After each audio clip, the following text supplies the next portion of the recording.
পুরুষ হয়ে জন্ম নেওয়াটাই আমার আজন্মের পাপ ছিল। তবে এই দেশে আমার মতো পাপীর সংখ্যা হাজারে হাজারে, লাখে লাখে।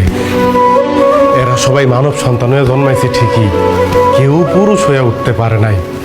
আর পুরুষ হয়ে না ওঠার যন্ত্রণা যে কত কঠিন, কত ভয়াবহ, প্রতিনিয়ত হারে হারে টের পাই।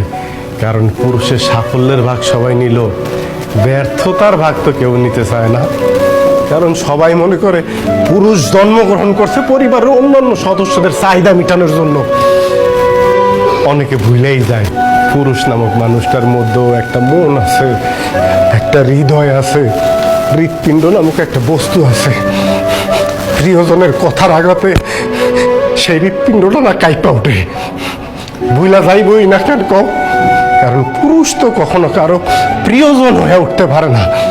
সব সময় পুরুষ প্রয়োজনই কাজে লাগে। জানো সোনিয়া, পুরুষ মানুষ সবসময় চোখ দিয়ে কান্না করে না, মুখ দিয়েও আর্তনাদ করে না।